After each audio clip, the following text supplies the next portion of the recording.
Hi there, Kate Grace, physical therapist, orthopedic physician assistant, host of Move Without Limits podcast. And I am so excited for you guys to learn about this gentleman who I've just recently had the pleasure of meeting through friends of ours in Canada. We just got back from a fabulous trip in Canada. And if you haven't been, you should go. It is gorgeous and have to be the friendliest people in the world. And I was introduced to Laval, excuse me, Americans say it wrong, Laval St. Germain, who, among many, many other things, is the only Canadian to ever climb Mount Everest without supplemental oxygen. And my first question to him is going to be, why? So, with there's many, many other things that he has done.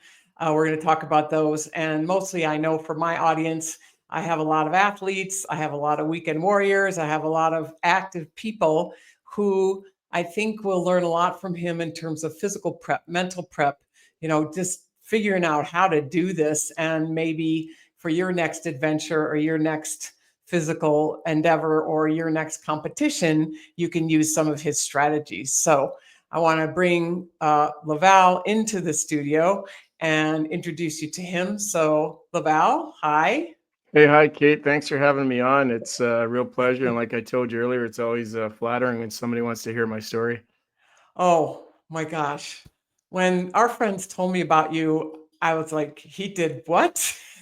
so, but first off, what you said to me, I thought was really cute. You said, well, first off, I'm a husband, I'm a dad, I have a real job, I'm a pilot, but I'm Yep. also this extreme adventure racer, outdoors guy, and I have all the normal stressors in life. So, can you first talk about like how you got into this extreme adventure before we talk about the specifics, and how do you balance that with being kind of a normal guy with a normal job and a family? Yeah, those are good questions. They've been asked a few times. It's really simple. My sort of my provenance story of where I came from was, or how I got into this, so to speak, was reading. So I grew up reading. This is before the internet and before social media. And I think we're probably both a similar vintage, Kate. And so we had a National Geographic subscription at home. And if you're old enough to remember, Life magazine was also a big thing back then. And I always had a real interest in the wider world around this little small farming town in northern Alberta where I grew up. And that was all through reading that I was able to imagine that, because at that time we didn't have the means or the capabilities to travel to see these places. So I just simply traveled in my mind by reading some of these iconic books by people like Hemingway and Tolkien when it comes to the Lord of the Rings trilogy. And of course, a bunch of Canadian authors that your American listeners wouldn't know, but reading a lot about the wild areas of the world, the remote parts of the world, about remote peoples, about mountains. And I had a real love of wilderness. So as a young boy, I remember my dad clearly saying to me one day when he saw me reading a National Geographic, he said, "You want to go to all these places, don't you?" And I said, "Yeah, I'd love to." And he said, "Well, why don't you become a pilot? And with that career, you'll have travel benefits and be able to fly all over the world to see these places." So when I was about 15 years old, I started training to become a pilot and never looked back. Well, he was right, wasn't he? Yeah, he was. So it's amazing how a parent or another adult in your life or situation can sort of deflect you in a different direction, or onto a different path, much like a pinball rolling down a pinball board. You don't know when one of those little flippers are going to hit you and direct you into a different trajectory in your life. And then with respect to balance, I don't really know how to answer that because I've always been like this. Um, I've always done these adventurous trips. I guess you'd call them adventurous for an outsider looking in. And I didn't have to balance it. I'd say it would be like balancing brushing your teeth going to bed. It's just something I do, something I have to do. And something that luckily I have an incredible spouse who accepts that's the way I am. And she knows it's part of our life. So the balancing part has not been a real issue. Um, But I guess balancing, I guess psychically sometimes or psychologically is difficult because of the fact you're going off on these um, dangerous expeditions sometimes, and leaving little kids at home back in the day was the most difficult part for me. Was backing out of the driveway or walking into the airport, looking back at my family. That was heart wrenching, and that was by far the most difficult thing for me. Boy, I bet. Wow. Well, you're lucky enough to have great parents, and you're lucky enough to be a great parent and have a great family support system. Everybody should. So let's talk about the craziest thing. Well, you've done a lot of crazy things, but you're the only Canadian that's ever climbed Mount Everest without oxygen. So first off, why? And can you talk us through that adventure? Yeah, so when I was in my early 20s, I was already an airline pilot and I had the passes, like I mentioned earlier. So I was able to start to travel. And, pretty soon I found myself standing on the highest mountain in Bolivia. And then shortly after that, I was standing on the highest mountain in South America, which is the highest mountain in the Western Hemisphere. It's called Aconcagua. So in using the imperial measurement, that's about 23,000 feet above sea level. And then next thing I know, I was standing on your country's highest peak, Denali in Alaska.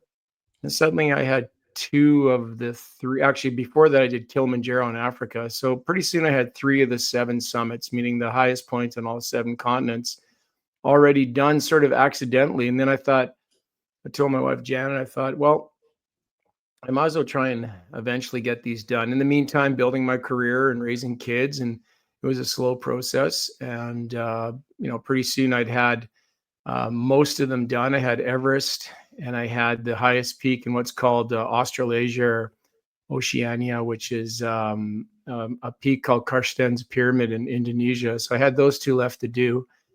And I sat down one night in December of 2009 with Janet. I poured her a couple glasses of red wine. She thought I had ulterior motives, and I did. And my ulterior motive was to tell her that I was going to go climb Everest that March. Leave, I should say, to go climb Everest, go to Tibet in March of 2010 to climb Everest without oxygen. And you can tell I have an incredible spouse because she took a sip of her Argentinian red wine and she looked across at me. She said, "It's about time. You're not getting any younger." So I knew I had permission. I knew I had permission to go. And one of my mentors, I mean, obviously I'd never met him, but from a distance was there was two of them. There's Pat Morrow, a Canadian climber who's the first person to ever climb the seven summits, and he lives actually not far from where I do, and he lives in Canmore. And I know that you've been to Banff, so it's a town. Or sorry, he back then he lived in Canmore, and now he lives actually not far from me now in southeastern British Columbia. So he had been the first person to climb the seven summits, and the first person to climb Everest without oxygen was an Italian mountaineer named Reinhold Messner. And I looked up to both these guys, and I thought, why can't I try and climb Everest without oxygen? What kind of super sauce does Messner have that anybody doesn't have with a lot of effort and hopefully the right genetics to do it? And so after years of doing endurance sports and training and climbing and cycling and working out at the gym, I thought I had the required physical characteristics to climb Everest without oxygen. And I was very fortunate that I was able to do that. So So you, how long? I know you've always been in great shape and you've always been an athlete. You've always been, always trained, but focus training for Mount Everest. How long before you went there to do it did you get intense about your training? Kate, I never really let myself fall out of shape. So the only thing I modified maybe for the Everest climb is running a lot more stairs outdoors, obviously, and other than that, it was just more vertical meters climbed and just my regular sort of workout that I do. So my day, it's usually every second day I do strength training, which I think is critical, especially as you age. And then Mhm. I do endurance training literally every day. So I've been riding my bike to work as a bicycle commuter to the Calgary airport for over 25 years, and that's in the summer and the Canadian winters. Mm. And then I also run. I trail run, and I mountain bike, and I road bike, and I work out in the gym, and that's how I stay fit. So I really didn't have to do anything other than I just started adding in a hell of a lot more stair running. And but then, Kate, I think what the secret was when I got to Kathmandu, and then we went overland through Nepal and then across the Chinese border into Tibet. I climbed it from the Tibet side. Every time we stopped at a village, I'd be the one who'd unpack out of the lorries or out of the trucks, and then I would go for a trail run in the area or bag a nearby peak.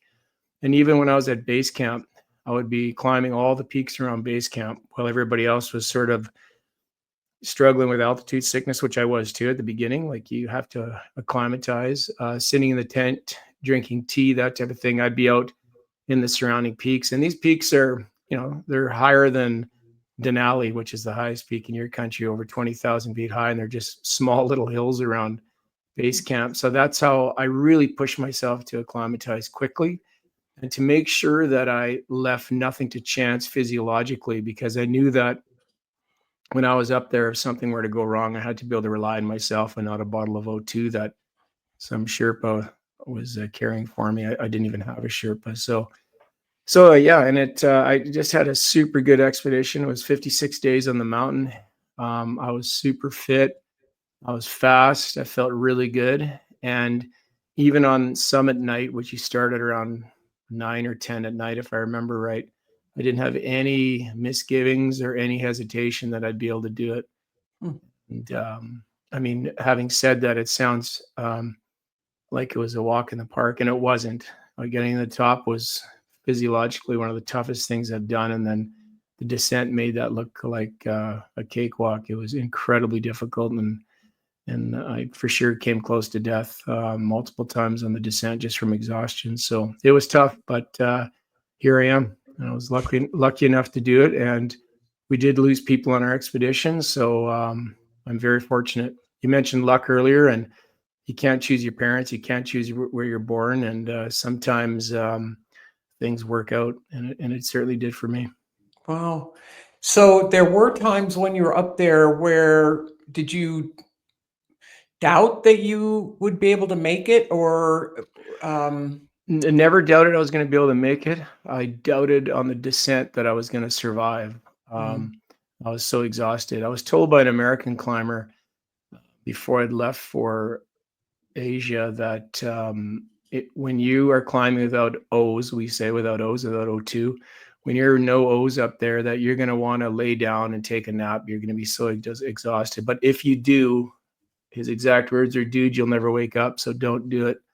Do yeah, not nap no matter what. And I got to a state on the descent where I had to nap. And to make a very long story short, I saw off in the distance what I thought was a collapsed, sort of a wind ravaged tent that had been up there abandoned up there. It didn't make sense because there are no tents that high in Everest. So I aimed for the remnants of that tent. I was going to climb behind the nylon blowing in the wind and just take a nap, and no, I was never going to wake up. I was fully cognizant, fully lucid about what was going to happen. I was never going to see Janet and Richard and Andrea and Eric ever again. I knew that I meant I was going to be napping forever, but I was so exhausted. The thought of that long nap was so inviting because I was so exhausted. But as I got nearer the tent, turns out it wasn't a tent. It was another deceased climber lying in the snow napping. And it turns out that he was the last Canadian that attempted to climb Everest without oxygen the year previous. And seeing that little Canadian flag on his high altitude suit kept me going. It kept me, stopped me from napping. And hours and hours later, I was back in my tent at high camp. So I think what I learned is that we have an internal governor in us when it comes to these extreme physical challenges, and that this governor tells you to shut down and that you can't do it. But I think if you, when you get to the edge, you can push way beyond what you think that governor, or when that governor is telling you to stop, which is really good to know. So I think as humans, probably the reason there's over 8 billion of us is we can adapt to just about anything. And I think that that extreme situation at over 28,000 feet above sea level showed me that even though you're being told by your body to stop, you can keep going for a long, long time. So Hmm. That's a great lesson, because I think one of the things when the athletes I've worked with, and even non-athletes, you attempt to get them to push beyond their comfort zone and push beyond where they think they can go. And yes, they can do it. They just need some encouragement. And yeah, and that's such a good point, Kate, especially in your field, is that it's necessary to be uncomfortable in life generally, I think, and this is my philosophy. So I think that the sweetest moments in life are usually after the biggest challenges or after pushing yourself. And when I've had injuries in the past, and I've had a lot of injuries because of what I do, I find that pushing myself, sometimes ignoring that informative pain you get from an injury and going a little bit past that, and more importantly, just keep moving all the time, I think has been something that I've really learned. That back in when we were kids and our parents had a back injury, they were told to stay in bed for a week, and that is absolutely not what you want to do. In my estimation, is keep moving, and discomfort's okay. One of the greatest quotes I've ever heard is that aging is the aggressive pursuit of comfort.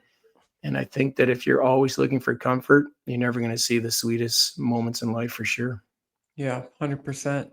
Did you have any setbacks or any physical challenges while you were Yeah. there? Yeah. When I left high camp to go for the summit, it was a 17-hour and 35-minute day that day from the time I left my tent to the time I was back. And about 3 hours outside of my tent, I, f- I noticed that my fingers were frozen on my right hand. So three fingers on my right hand were frozen solid. And so I'd suffered frostbite. And then which made it, slightly complicated to manipulate the rope and some of my climbing equipment and that type of thing. But frozen fingers aren't so bad because they don't hurt once they're frozen. It's just like having wooden fingers. And then when I got back to Canada, I guess it was about a month and a half later, I had them amputated. So small price to pay. Hmm. But based on what I've learned in aviation, that was not because it was cold. It's because I made a mistake in my planning, and I had the climbing device that I had in my hand that slides up and down the rope. It's called a Jumar or an ascender. And I had these big Himalayan mitts. And this Jumar I had was made more for climbing in the European Alps. So where it's not nearly as cold as it would be in Canada or in the Himalayas or in Alaska. And so the big down mitts I had compressed in the small handle that I was sticking my hand in this ascender. And that compressed it down around my fingers. And with the lack of oxygen and the cold conditions on Everest, I froze my hand. So pilot error is what I'm trying to get at. It wasn't because it was cold. I mean, I live in a very cold part of the world, and I know how to handle the cold. It was just I made that one tiny error, and I paid for it. So Boy, oh my yeah. gosh. I I think a lot of people wouldn't say it's a small price to pay, but okay. Well, Um, considering that the guy that was camped beside me, 27-year-old Scotsman named Peter Kinlock, who was on my expedition, went up the next night, and he never came down. That's what I'm using as a datum to measure it against. That poor Peter, yeah. he's still up there. So it is a small price to pay, but it bugs me because it's an error. It's an error, and uh, yeah, I mean, I'm not using handicap parking or anything like that, but it reminds me of how important sometimes these really small things can be when you get into these extreme situations, right? Hmm. Boy, and it doesn't affect they they haven't said you can't fly anymore as a pilot, right? Yeah, good question. When I came back from Everest, our equivalent to the FAA in Canada is called Transport Canada. They grounded me. And they said because they'd read about me in a newspaper and said that I'd obviously suffered brain damage from the lack of oxygen. Janet may agree. And that my hand was horribly mangled and they didn't think I could fly until I undertook what was called a medical flight test, which I've never even heard of in my life. So I had to go to my Transport Canada civil aviation doctor. He did an evaluation on me. He's been doing my medical since I was 21 years old, and he kind of snickered and said, "You're one of the fittest humans I've ever dealt with. You'll be fine."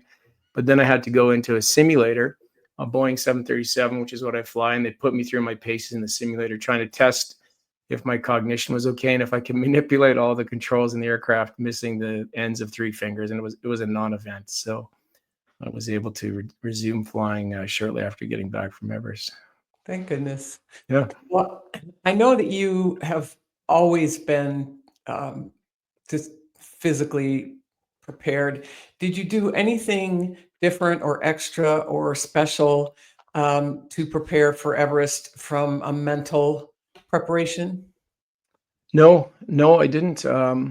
Yeah, I've been asked that, Kate, so many times, and I always wish I could give a different answer, that somehow I did something or I thought something different, and I didn't. I think that the way I'm able to pull these things off, or sometimes not pull things off, as in have failures, which we all do, is either through lack of preparation in the latter, or by being prepared. And I really feel like preparation is so important. And I think that with preparation comes confidence, and with that confidence comes competence. And I think that's the trick, is that you have to prepare for this stuff. And there's that famous quote by the Greek philosopher Archilochus, and he said that we don't rise to the level of our prayers, hopes, and dreams. We fall to the level of our training, and you could just say we fall to the level of our preparation. I think is a Mm. real good way to look at it. And so through preparation, you gain that confidence and that competence, and then yeah, and I think that maybe excludes you from having to, I don't know, do some kind of woo-woo psychological prep. I'm not sure. I've never really thought about Mm. preparing psychologically. Well, I think you're right, because all the Olympic athletes I've treated and the professional athletes have all said that the key is preparation. And when you're prepared and when you go out there and you're faced with that competition or whatever it is you're doing, you rely on that preparation and you rely on your routines and you rely on, hey, I've done this 500 times before. Hmm. So you do have the confidence that you can do it. So that's, I've heard that from many athletes like yourself, that's really, really so important. People say, well, I want to go play more. Well, you should really work on the fundamentals, or you should work Hmm. on the things that you're going to do over and over again. So that's a good reminder for everybody. Yeah, and the way I think, Kate, further to that it's achieved is through discipline, right? That you hold yourself to account, and you self-critique if something goes wrong, and you look back on the mistakes and you try and learn from them. And that's all stuff that I've learned as an airline pilot as well. I'm also a training captain. I train other airline pilots, and I think it's critical that we are able to, um, well, put it this way: in aviation, every 6 months you are put into the simulator and tested, and your job is on the line basically every 6 months. It's the only career I know of where that occurs.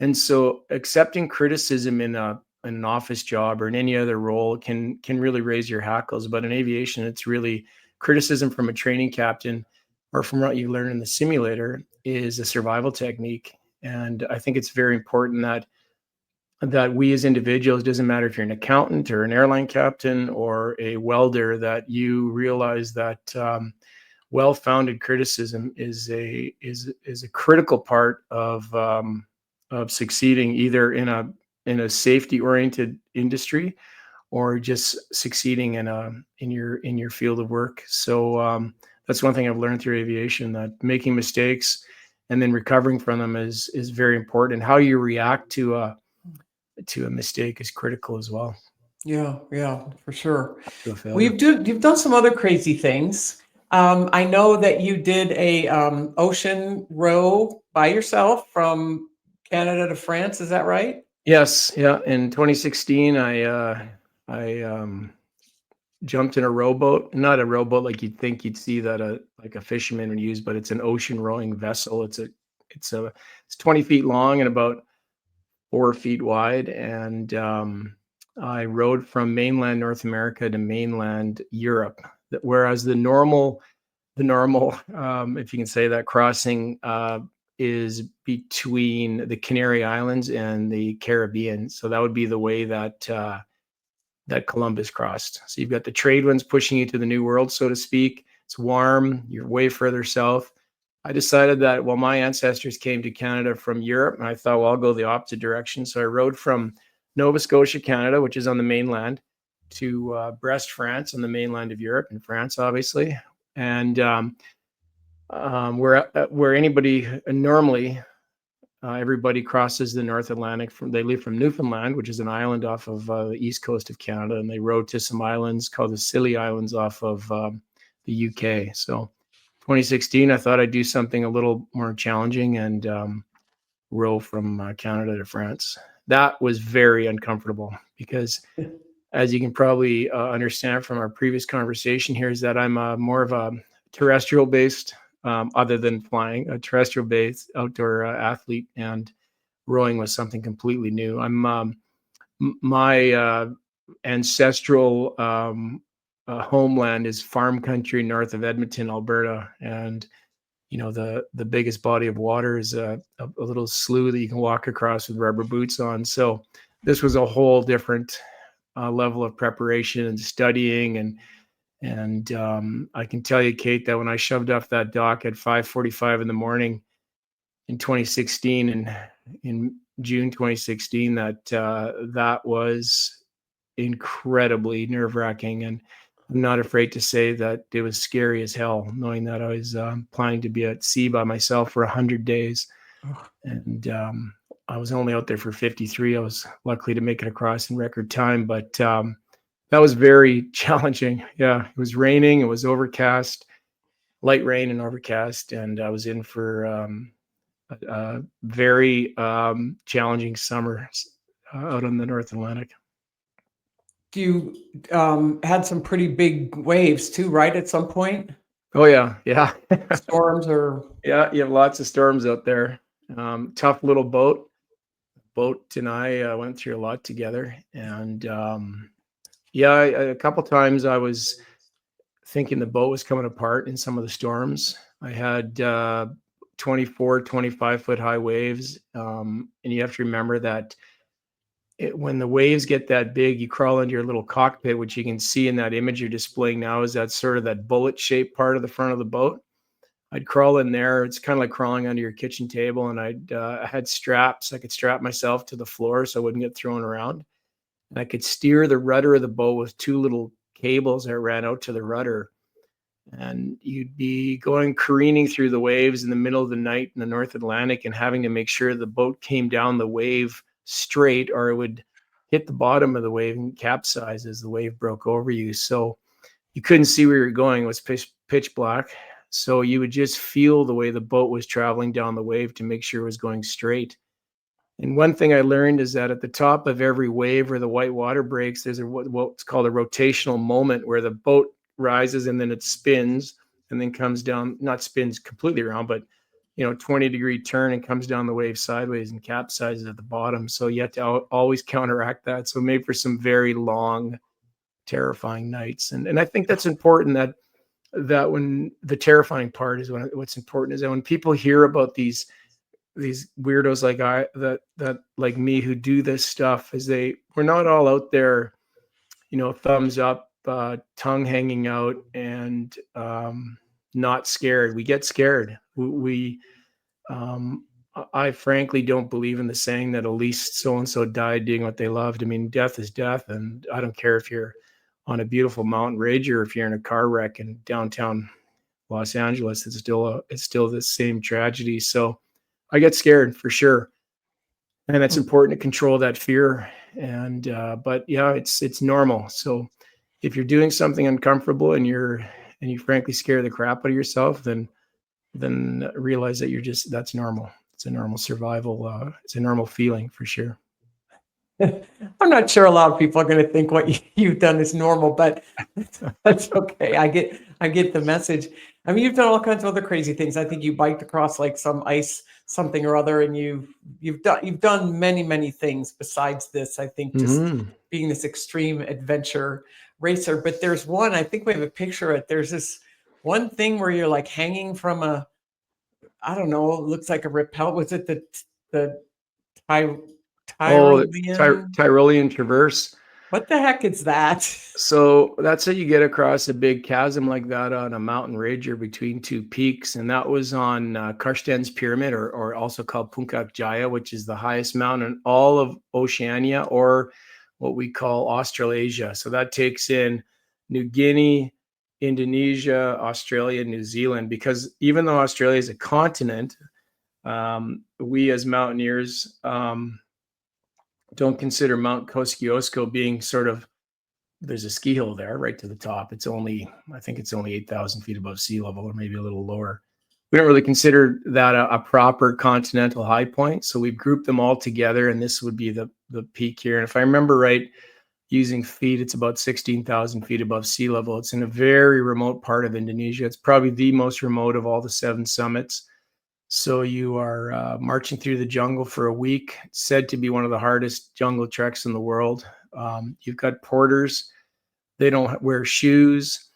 They don't wear clothes. The men simply wear just a gourd over their penis. That's it. And they're carrying backpacks on their head, and sometimes a goat or chickens. There was a woman porter who carried her 3-year-old kid all the way back there. So if you think you're tough, look at a Dane porter carrying a baby into the remotest jungles in the world. And this 2-year-old baby was also known sometimes around camp to walk around with a lit cigarette in his mouth. So these are tough people. So that's called the Tyrolean Traverse, and that was on this very remote high mountain in Indonesia. So very cool, very fun location, and challenging to get to, but pretty wild. Like, you go from the steaming, muddy jungles of Indonesia to this cold, icy summit in the jungle. It's pretty unique. I've been very fortunate. Wow, that's crazy. And you now, I don't know if we did say this, but you have climbed all the highest 7 summits, correct? Yeah. 2019, and I climbed the last one, which is in Antarctica. It's called Vincent. But I don't just focus on the 7 summits. I like going to places that really pique my interest. So I've climbed the highest mountain in Iran. I've climbed the highest mountain in Iraq. I've climbed the highest mountain in Somalia. I've attempted to climb the highest mountain in Israel, but there's a military base on the top, and some IDF soldiers chased me away. You can't get to the top. So I like going to these places that you read about in the news that you're not supposed to go to. Last summer, I was in Afghanistan, attempting to unsuccessfully climb the highest mountain in Afghanistan, dealing with Taliban and roadblocks and all kinds of challenges. And what I've learned is that, a lot of what we read, and whether it's the CIA fact book in your country that tells you whatever you do not go to Somalia, or do not go to Iran, and if you go to these places, you'll see that some of the most hospitable, friendly, gracious people in the world are living in these parts of the world. And you talked about Canadians being friendly and hospitable, and honestly, some of my travels in the Middle East, I've seen that even more so, from Oman to Iran to Iraq. People inviting you into their house and sharing food, and what I've learned is that when you see the stuff on the news, be it Iraq, obviously your country's involvement in Iraq is a key component of your history. And Afghanistan, Canada was involved there as well. Obviously, post 9/11, is that we can really demonize these people and group them all as one faction or one group, but they're all just like us. They're just trying to live their lives and make sure the kids are happy and successful and healthy. And even though we've got religious and cultural differences, it's really interesting on the ground what a difference it makes to see these people, to smell it, to taste it, to see how they're living. And it gives me an excellent perspective on our planet. And to literally travel into the pages of National Geographic has been so rewarding. I'm very fortunate. So you've done it, what you wanted to do as a kid when you looked at National Geographic and said, I want to go there, and you have. Yeah, and it's just never ending though, Kate. There's so many things to do and so many new challenges, and I think that's really important that it's okay to still be that 10-year-old boy in Northern Alberta reading that magazine and dreaming about these places. And I'm still the same. I'm always thinking about a new place to go and a new challenge. And they usually involve these, physical challenges and being in remote areas. But additionally, I'll tell you that I enjoy everywhere I go. I mean, I always, I had to pick up an airplane once in Oklahoma City, and I spent the day there, and or a couple of days there. I just had a blast. I mean, you just have to be open. It doesn't have to be Paris. It doesn't have to be Rome. It doesn't have to be Barcelona. You can have fun in some little podunk town in Louisiana, and you can create memories anywhere as long as you're open to learning and to talking to the locals and trying to really understand where they're from. And so that's what I really love. I guess I'm just a travel nut, and my job has allowed me to do that. That's what, when I know you fly these big jets and you sometimes have to land them on challenging spots, right? Yeah, back in the day, we don't do it anymore because we got rid of that particular type of Boeing 737, which I'm sure everybody knows, but that's what Southwest flies and WestJet flies and United. And so that's what I fly. But we had these 737s when we started here at Canadian North Airlines that we could land on gravel runways and we could even land on frozen lakes. So we would land on lakes in Nunavut, which is one of our Arctic territories up in northern Canada. And I look back at it now and I take it for granted because I would go to conferences in Seattle at Boeing, the Flight Operations Symposium at Boeing, because I used to be the chief pilot of this airline. And you'd be standing around with a beer in your hand talking to a British Airways pilot and a Cathay pilot and a Continental pilot back then and an American pilot. And people would start telling stories and asking questions. And next thing you know, they're all crowded around because they realize that you've landed a 737 on a frozen lake in the Arctic. And we take it for granted for sure. But I've done some pretty exciting flying, yeah, for sure. Well, you're an amazing, amazing individual, Laval, and I'm so grateful that you took the time to share your adventures with us.